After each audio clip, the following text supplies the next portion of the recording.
Hi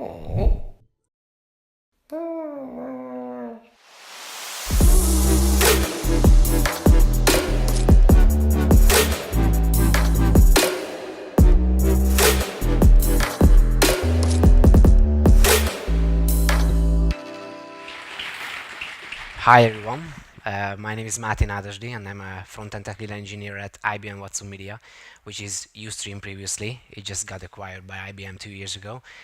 So basically I arrived from Budapest and I'm also a curator of JSCO in Budapest, so maybe some of you were there last year or before last year. So I work as a front-end engineer and basically I'm here to give you some sense of this universe of media playback in the browser because I think it's pretty important. And in 2018, front-end engineers are the one who are creating video playback, so there is no Flash and all the evil stuff from back then.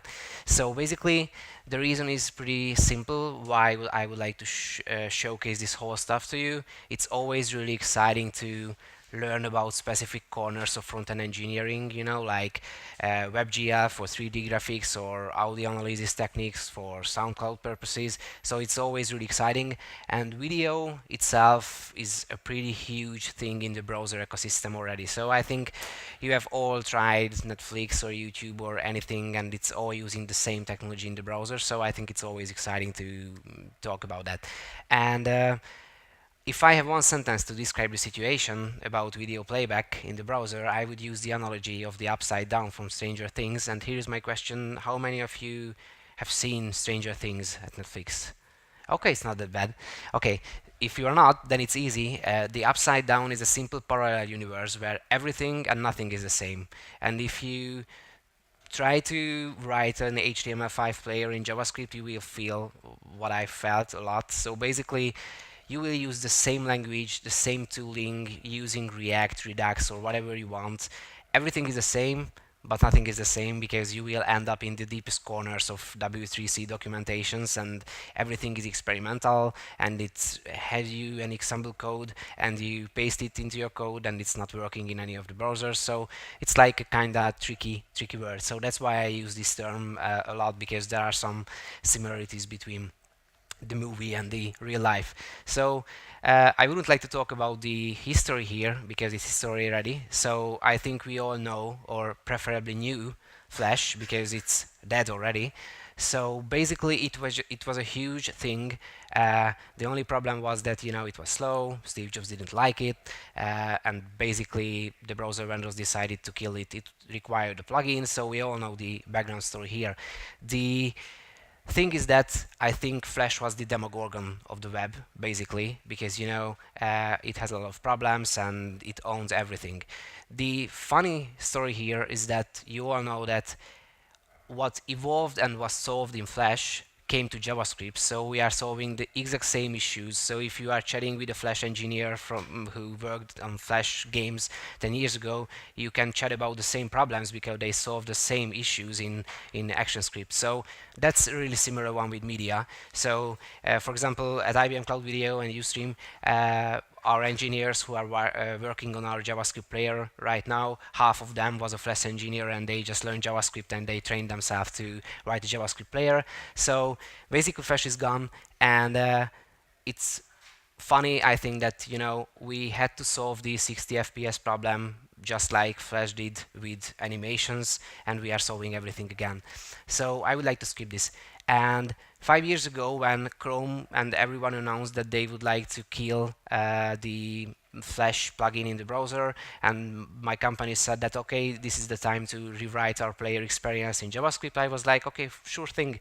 We are JavaScript engineers, so we can rewrite it, and it's pretty obvious. Yeah, that was my last sentence. So before we go into the dark details, because this is a longer talk and I will try to go into the implementation details, let's talk about what's video on the web, because basically I think you have all worked with video at once at least, like having a marketing video on your page or creating a CMS managing videos, or you have handcrafted some nice animation and you have used an MP4 as a background or something. So we have all worked with video before because there are hundreds of ways to find a solution in front-end engineering where you need some media element or something.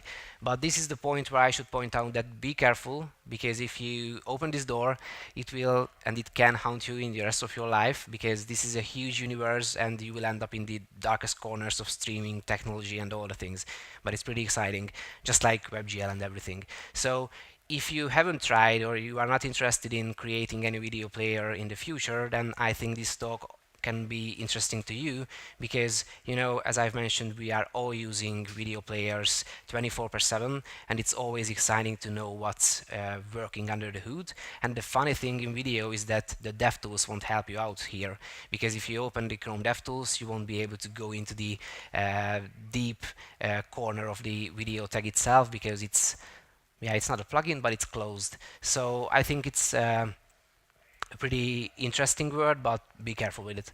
So just like I did 4 or 5 years ago, everyone thinks about video when they talk about the video media element, and I think this is the point with what's familiar for everyone. So basically the video HTML5 element is like a plugin free and JavaScript free way of video playback in the browser. You have your source on a CDN, you just paste it there and it plays it out for you, and it's already 10 years old. I think it was introduced by Opera.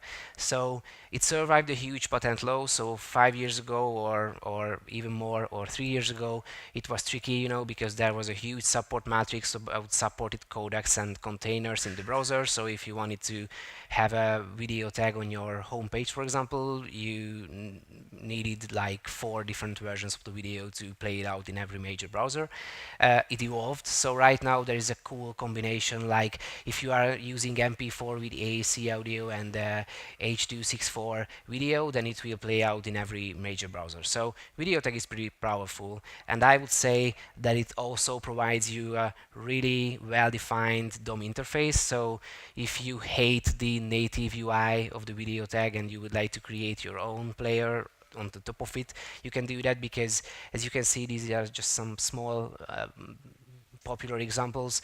You can monitor the whole life cycle of the video playback inside the video tag with different events, so you can react to user interactions and all the things. And there are some properties, so you can check what's happening in the inside. So if you have multiple audio tracks in your MP4, then you will be able to read it with the audio tracks property. So video tag is pretty powerful, and the level 1 usage where everyone ends up in the beginning is like having a source on a CDN. It's like a demo.mp4, and you just simply paste it just like with an image tag in HTML, and it will play it out for you. And even if your server accepts ByteArrays requests, then you are cool, because the browser will automatically start to fetch your data with ByteArrays request, which means you don't have to wait for the whole video to load in. You can just simply, if the user clicks somewhere, then the browser will fetch the specific byte range from the server, and it won't have to load the whole content. So video itself is cool for basic usages in this level 1 usage.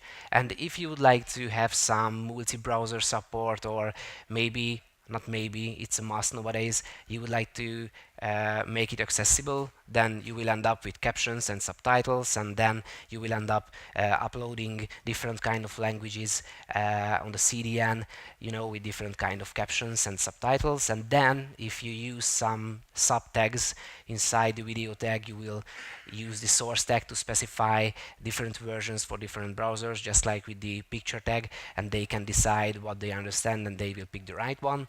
And with the track tag, you can specify different languages with different files, and then the native UI will package this whole thing up for you, and you will see a native selector with the subtitles available and everything. So it's pretty cool. And there is a level 3 usage, and I think you have all been on an Apple Keynote live stream page where they kindly ask you to go back to Safari, because that's the only place where you can check the stream. And as a front-end engineer, it was always like, what the fuck is happening, and why can't I watch it in Chrome? And basically the reason is simple. Apple has its own standard, so they killed Flash and then they created an own standard for HTTP live streaming. So that's called HLS, like HTTP live streaming. And basically I will go into the details, but basically it's a manifest. You know, the extension, what you can see in the top right corner, is a manifest. The M3U8 format is basically describing the whole video stream for you, including how many video streams, audio streams, subtitles, and everything you had together, and that's described in an XML-like language in that manifest. And what Apple provides in Safari, or for example Android provides on mobile devices only, is that if you have this manifest on your CDN and you use it just like you did with the level 1 usage, you know, you set the manifest as a source, the video tag will do everything for you, and this includes automatic bitrate switching and everything. So everything is built into the browser just like a plugin basically, and the video element itself in these supported browsers has this whole core functionality, and it will work out of the box. And it's pretty cool, and the question mark is there because, you know, it's not cross-browser. So basically it works in every mobile browser, it works in Safari, and from last year it already works in Edge. But the problem is that Chrome is not even planning to introduce it in Chrome because they are thinking about a different direction. But it's pretty cool because, you know, it works. The problem is that even if Chrome would support it, the problem is that you can't control the internal behavior, and if you would like to create some fancier stuff, then you will end up having the need to control the, you know, automatic bitrate switching algorithm and all the things. We will talk about that. So this is the level 3 usage, and this is the point where I thought, and everyone could think, that it's the ultimate solution. I mean, you have the video tag, the only thing you need is like create different contents, put to the CDN and play it out. And it's kind of true, but I think if you would like to optimize the performance for your end users, or you are creating a player, or you are creating some player experience using some libraries, what I will mention, then video tag won't be good enough for you, because if you start to think about a real player like YouTube or Netflix or Ustream or whatever, then, you know, you would like to create something smarter, and you start to dig into the deep details of this streaming world, and you will find out that there are hundreds of new terms and definitions, and you will end up in an acronym hell. It's like, you know, I don't know why, but everything is an acronym, and if you search for the acronym, you will find a definition containing 2 more acronyms. It's like ISO standard files, you know, when you buy an ISO standard file and then there's a reference for another one, and you continue to buy all of them. So basically, yeah, it's a killer thing, but you will get used to it. So let's talk about some requirements, because I mentioned some real player, and when I'm talking about real player, I think it's important to talk about the requirements, what you need to create as a developer, even if it's just a simple marketing player on a homepage. So basically, as an end user, as a Netflix watcher, I would say that, you know, I need my content ASAP with the highest quality, even if I have shitty internet. But of course it won't happen, but everyone will try to reach that point somehow. So as a JavaScript engineer, we need control over the whole pipeline. So we have to be able to write our own startup algorithm, which means, you know, do you start with the lower quality so the startup will be faster, or you wait for the 4K and then the user will feel pretty okay because that was 4K. That's all about different decisions, offering decisions, product decisions, but you need to get full control over it, and you have to be able to write your own buffering algorithm. So rebuffering in the video industry means when the user started the content and it starts to buffer again, and the rebuffering ratio is cool if it's low, you know, because then there is no rebuffering. And of course there are some algorithms for these cases too, and you have to decide what do you want to do in this case.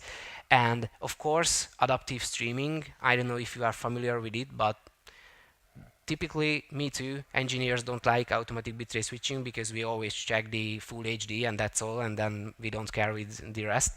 But normally, adaptive streaming is pretty cool, and I think if you have seen Netflix movies, you know that when they experience some outage in bandwidth, they never stop. They go to the lowest quality. You don't even realize what's happening on the screen, but they never stop because of the rebuffering ratio. So that's their decision. But if you are writing a player, that's your decision. You can decide what you want. So this is also important because if you are using a third-party library, you have the ability to write your own adaptive streaming logic, and that's why it's pretty important. But you need to get that control. And of course, there are things like security. Video is more sensitive than any other resource on the internet, because in a 10-second video there can be everything about the company and basically about anything.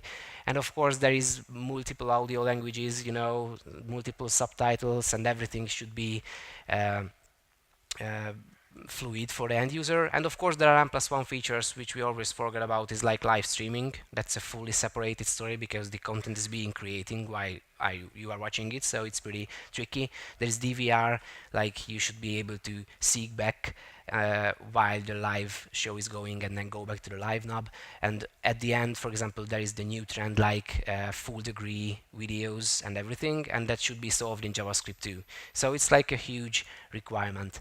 And this is the point where everyone realizes that video tag alone is not good enough, because it's a black box. It plays out your content, but you cannot do any of these things what we were talking about. So you cannot control the playback, you cannot control the internal behavior, you cannot change the source without restarting or having a black screen. So for example, if you would like to create a simple logic saying that if the user internet is cool, then you go with HD, and if they are with slow internet connection, you go with SD, and you would like to switch it during the playback, you won't be able to do it with a simple video tag, because once you change the source, then they are gone. And unfortunately, there is no approach like with the picture responsive images approach, like specifying with some media queries. There was some initiative back then 3 years ago, but it's fully killed. So basically, we need to be able to download our video piece by piece and have a control over the whole pipeline. So the good news is that this is not new. In 2013, W3C drafts got created by the lead of Netflix and YouTube and all the entertainment companies, and I would say it's ready in the last years already. So basically, there is a media source extension API, which is an extension because it's not a new thing, it's an extension for the video tag itself. So basically, with that, you can, and I will quote from my presenter notes because that's from the documentation, they allow JavaScript to construct media streams independent of how the media is fetched. So that's the purpose of media source extensions. With a simple sentence, it's like you can fetch your own data from the server and then you can play it out in the browser. That's what media source is intended to do. So in our previous example, if you are the level 1 user, then you have one demo.mp4 on the server. If you are creating some performance optimized player experience or anything, you will end up in some FFmpeg transcoding session, creating multiple bit rates from your original media. So if you have one demo.mp4, then you will get some tool and create an HD, SD, and full HD and 4K version of it and put it to the CDN. And this is not the backend track, so we won't go into the details. And it's also advised to separate the video track from the audio track and the text content, which means on the CDN there will be separate binary data sitting for video, audio, and text. And then it's like putting every ingredient to the table, and then the chef will decide, which is JavaScript, what to use and when to use. So, and of course you have to create multiple media encoders and codec combinations also, because not every browser plays every variation yet, if you are having a bigger matrix. So basically at the end, I think you figured out for, I don't know, for a 1 megabyte video, maybe you will have 50 megabytes storage on the server. So it's a pretty huge thing. And it's also important to just simply talk about, and we won't go into the details, but if you would like to ask around about that, I will be here today. So it's also important that these MP4s, what you play out with this media source extension, should be chunked and also fragmented and segmented, which means, if you have one demo.mp4, you have to slice it up into different chunks, and these chunks should be fragmented and segmented. That's about the internal representation of the data in the mp4 container, but I wouldn't like to mess this whole thing up. And it's also important to talk about the keyframes, and I think you've all used some kind of video at once at least in VLC, when you cannot seek in the video, it's just playing out and you cannot seek in there. That's the reason is simple. There are no keyframes in the video. So basically, video is a sequence of images, and there are some special frames called keyframes. They act as a reference point. So keyframes contain the whole image of the current frame, and the upcoming frames are just about the difference between the previous keyframes. So as you can see on the example, in an MP4, for example, there are sitting some frames which are keyframes containing the whole image, and then followed by some frames which are just deltas to the keyframe. And it's pretty important because if you would like to write it in JavaScript, the only point where the media source extension and you can trigger some seek, or you can change quality or something, is the point of keyframes, because otherwise you will see some green glitch on the screen. So if you are watching some I don't know what HTML5 player on the internet and you see some greeny stuff, definitely it's about some shitty frames or keyframe issues. So here's the client side. So let's assume that everything on the server is there and the backend track guys are creating that for us. So the only thing what you need is like fetch the data, and the good news is that they didn't introduce any new API for that. Basically you can use fetch or XHR just like you do for REST API call or whatever. The only difference is that you have to use the array buffer version of the response, which is pretty easy because you can specify it for fetch and XHR. So basically array buffer is about, you know, a binary representation, a binary array what you can move just like you do with any other array. So fetching is pretty simple, and this is the tricky part because, as I've said, media source extensions API is just like a set of objects as an extension for the video tag, and basically what you have to do here is like you still have the video tag because you have to do that. That's the only place where you can play out any other content, any video content in the browser. And then you have to get your array buffer content and feed it to a source buffer. So basically, source buffer is like an array where you put in your binary data, and then with the media source object, you just simply, you know, let's say connect it with the video tag. So basically, you fetch your data continuously as an array buffer, you feed it into the source buffer, and then you can just simply connect your source buffers with the video tag with the media source. I will show an example code, and it's like 10 lines of code. So it's pretty easy. The question is, is that all? I mean, does it solve our requirement list? Because basically, you know, since we can fetch our own data, then we can fetch any bitrate what we want at any time. And basically, we can mix content types. So we can say that we fetch the, I don't know, HD video with Italian audio and Hungarian subtitles. And you can do that because it's fully separated. The only thing is that you have to feed it into 3 different source buffers, one for video, one for audio, and one for text, and then attach it to the video tag and it will play it out for you.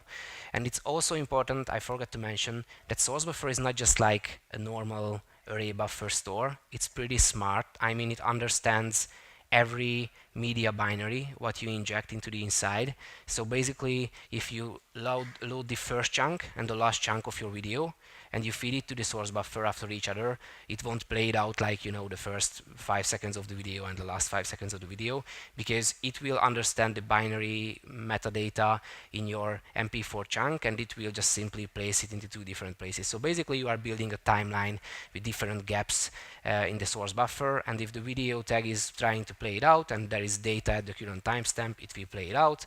If there is a gap, then it will stuck there, and then you have to make sure that it gets the data, or you seek somewhere where they have data. So source buffer is the key thing here, and basically we don't have to change the source at all because the source is the media source, so there is no problem about, you know, changing the source URL or something, because that's pure binary data. You can just simply decide whatever you want.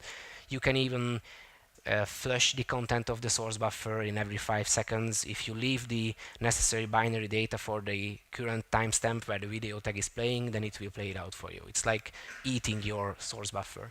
So, yep, media source extension solves all of our problems, and basically what have changed in the last 3 years is like previously you said that dear video tag, here is my URL, please play it out for me, and right now you say dear video tag, here is my binary data, please play it out for me.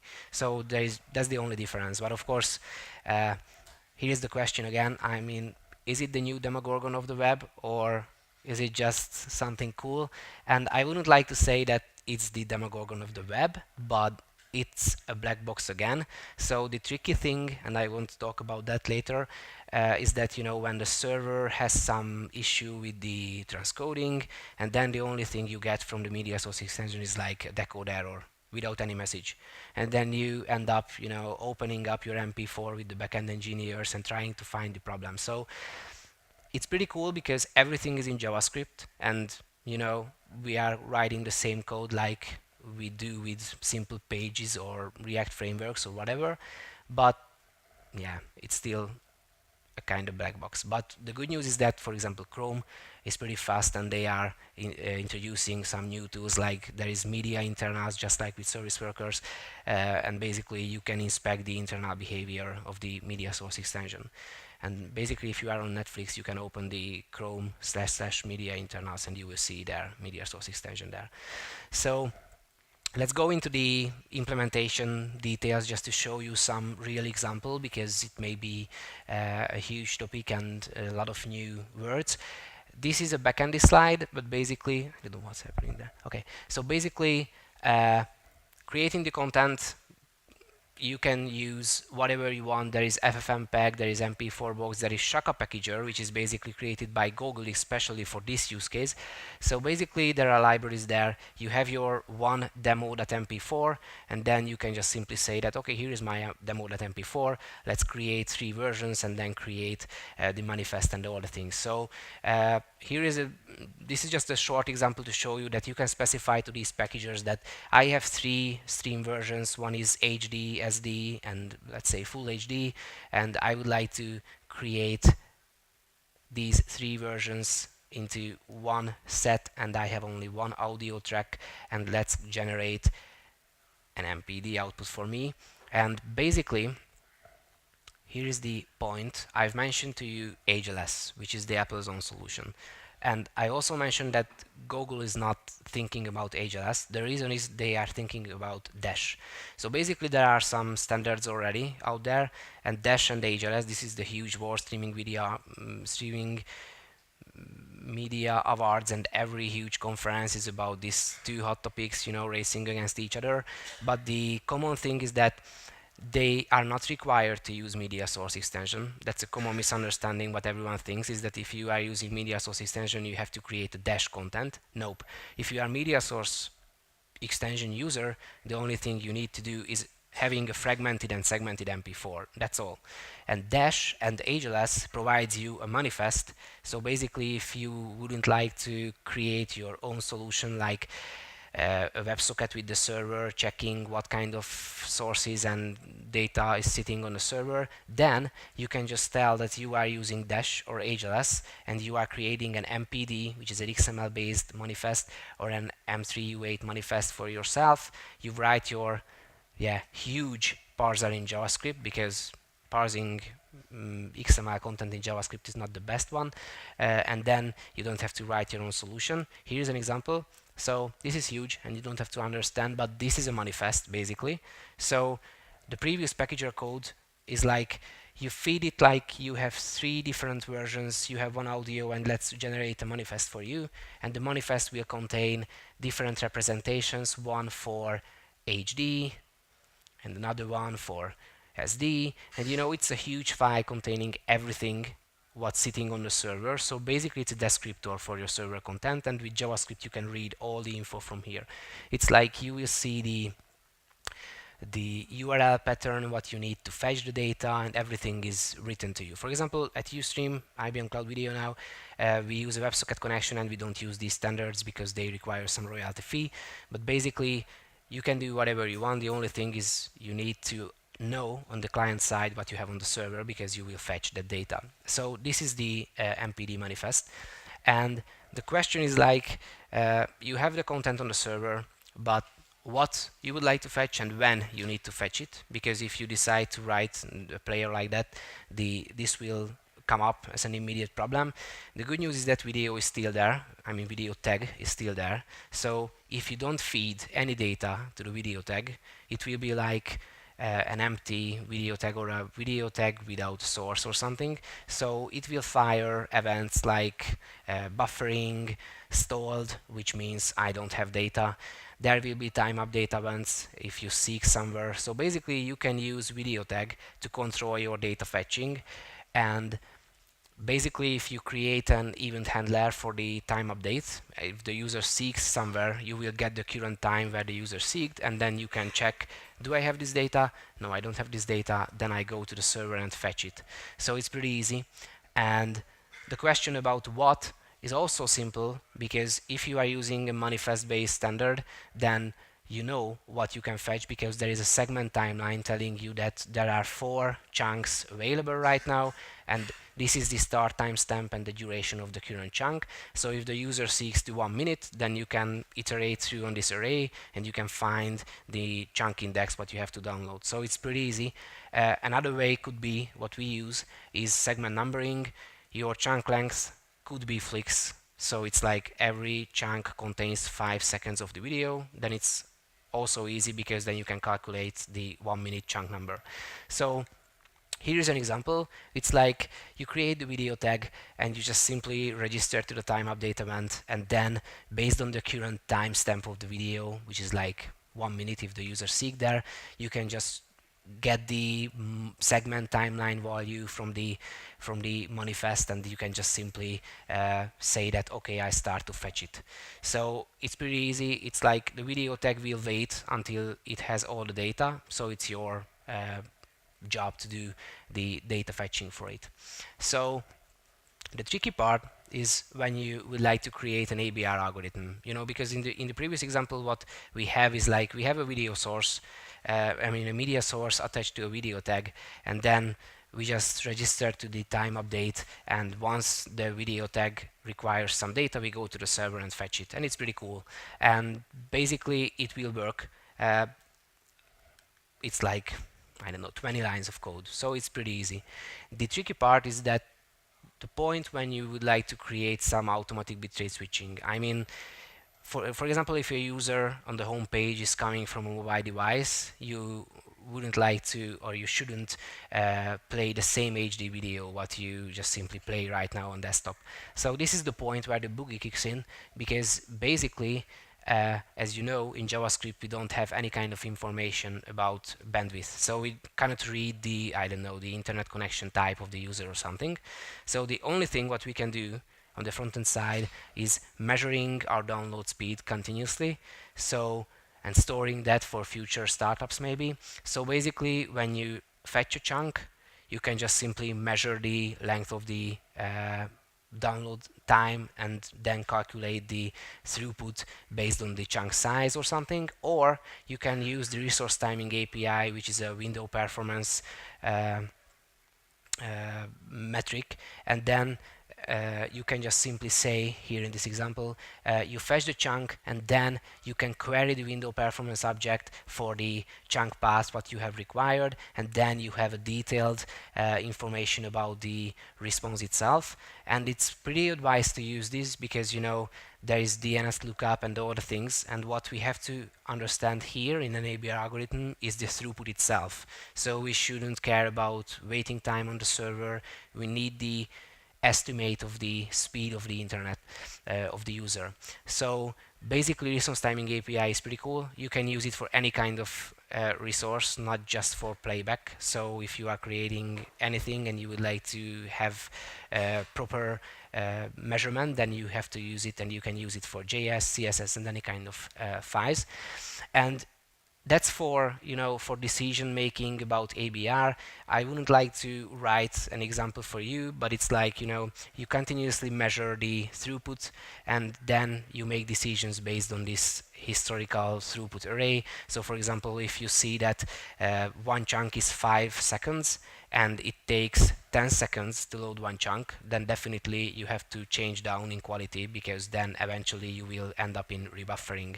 So it's all about calculation. Different players and companies are creating different kind of solutions. For example, there is this bandwidth solution, what I've mentioned, but Netflix uses a buffer-based approach.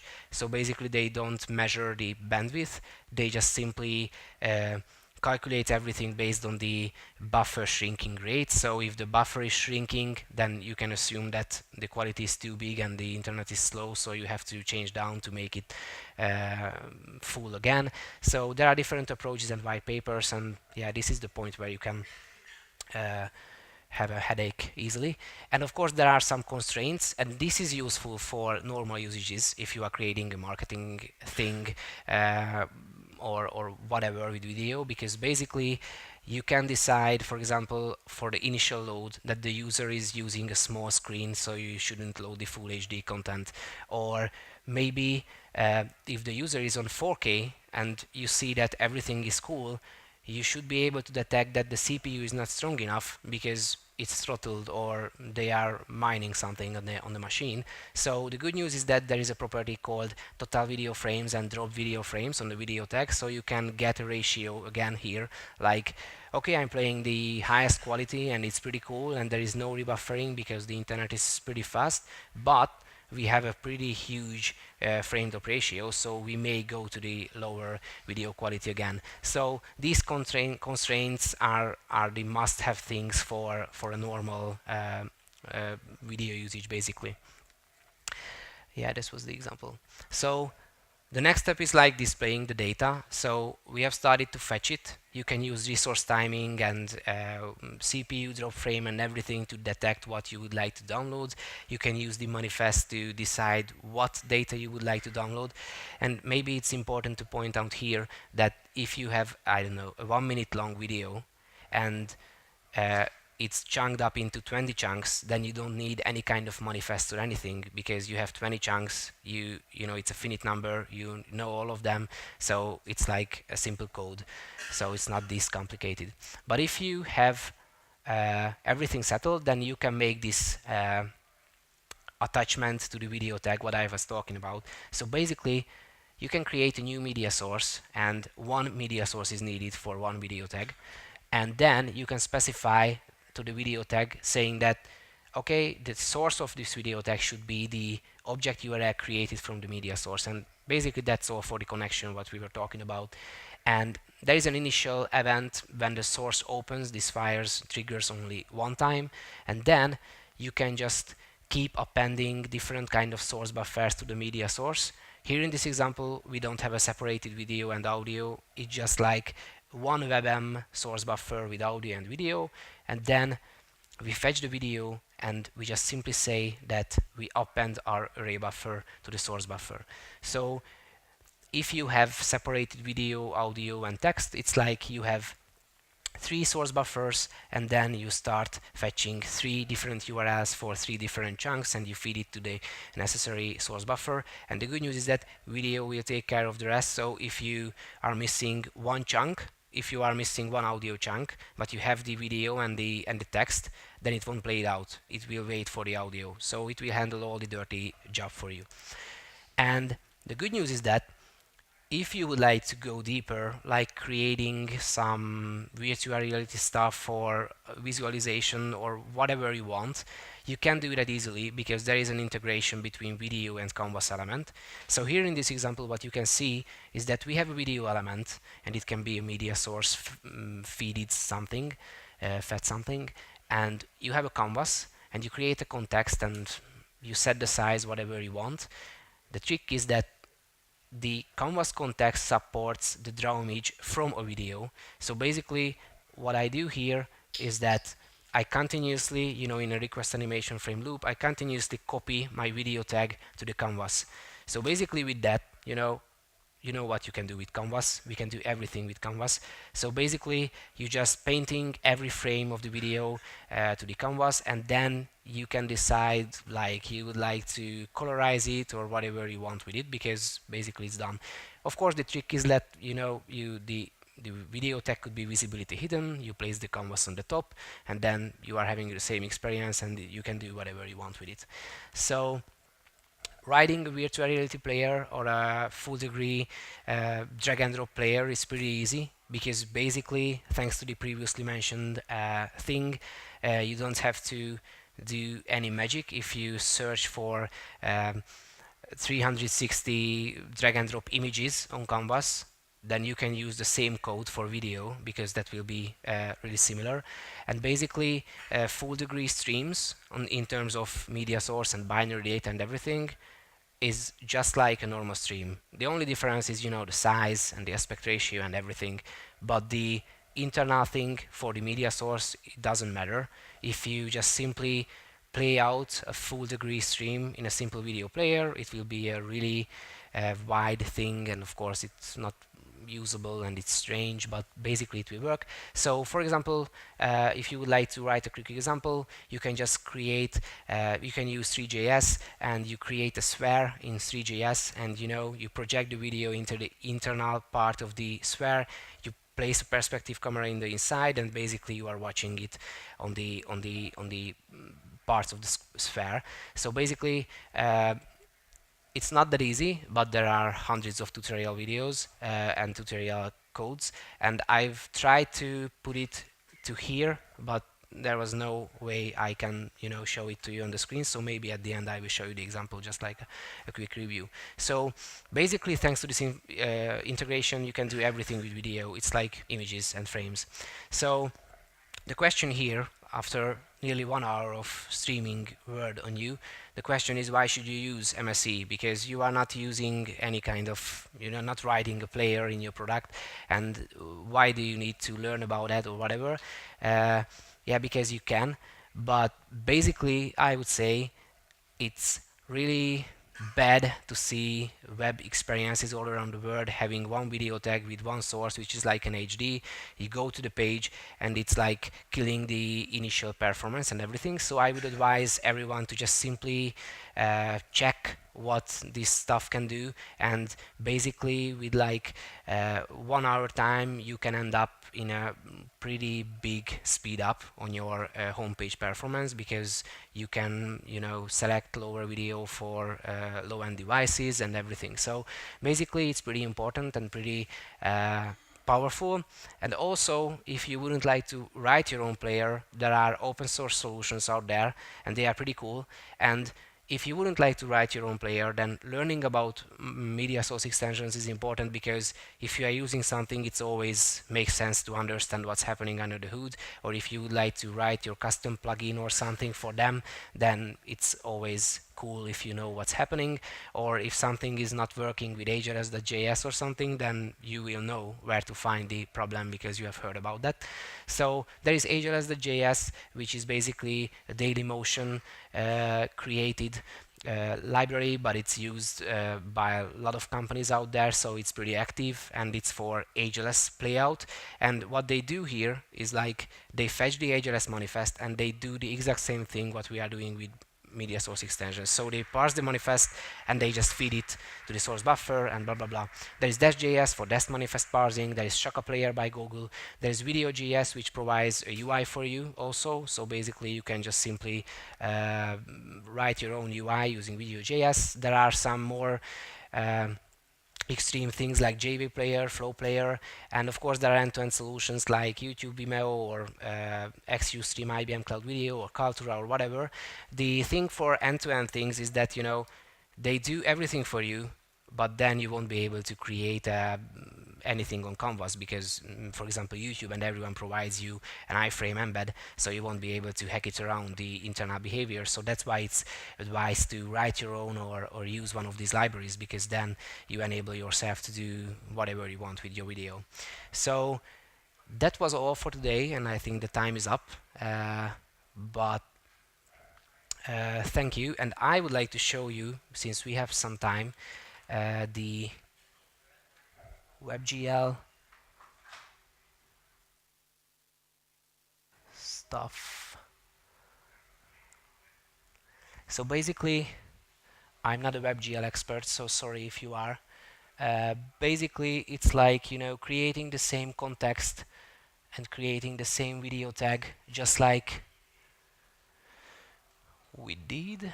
And here we are creating a scene and we are setting a camera, and then the only thing what happens here, it's all about setting up the Three.js environment. And basically what we do here is just like the same what we did with the simple, copying the content of the video, because then the Three.js object will fully control our canvas. So the only thing what we need to do is like paint our content to the canvas, and Three.js will pick it up and play it out for us. So okay, where is my Safari?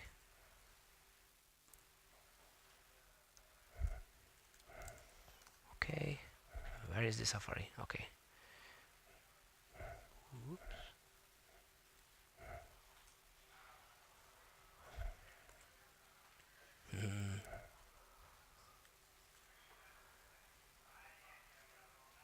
Okay, this is not the one I want.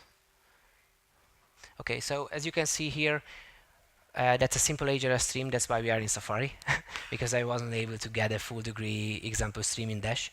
So basically, this is a video tag and there is a canvas, and the thing what we do is like continuously copying everything there, and of course using Three.js. And the quality is not cool, but we can use a simple drag and drop, and this is the original content sitting on the CDN, and then when we are creating the sphere and painting the content into the internal behavior, yeah, so here's it. So then you can just write simple drag and drop like you do with any other thing, and you are watching the same video on a canvas, and you can do whatever you want with it. So basically, if you would like to go on with VR or something that's similar, you go to tutorials about how to create VR experience, and then you just simply paint your content to the necessary pace. And of course you can create a VR experience where a user is sitting inside and looking around, or maybe you are creating a VR experience where someone is sitting in a room and there's a video like in a movie or cinema or something. So since we are here, I would like to, we still have time, so why not?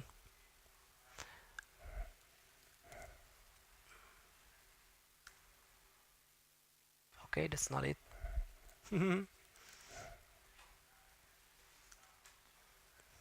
Okay, so basically I just want to show you that if you wouldn't like to care about chunking and all the things, you can, okay, live demo is always cool. So basically you can just say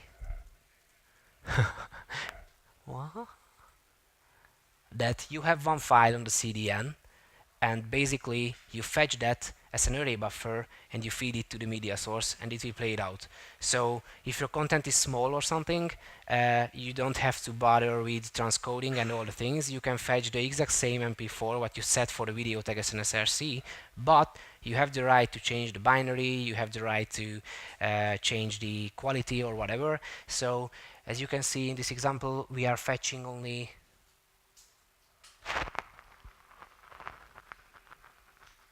we are fetching only one fragmented MP4, but for example, if we use an approach which is like no manifest, nothing at all, what's sitting here is like I've created a separated audio and video stream from the content, and here are the chunks. And what I do in the simple code is like I recursively load the next chunk all the time, so no seek support or whatever. And with that, as you can see, if we reload, then what's happening here is that we continuously load the content and we feed it to the source buffer, and as you see, the buffer is continuously filling up. But of course, since we don't have support for seek or anything, if you seek somewhere, it will wait till the data is there. so it's not the best one. And the last solution, I mean an advanced one, could be is like what I've shown you today, is like we monitor the time update and we load the content if needed. And this example, the only thing what I do for you today is like I continuously check the time range what's loaded in the video tag, and if the current timestamp plus 2 seconds is not there yet, then we load the next chunk. So for example, if we go here, as you can see, we are not recursively fetching our content. It will be fetched once the buffer reaches a point. Yeah, so you can decide what time and what to fetch on your own. And basically, I think that's all for today because the time is up. Thanks for everyone.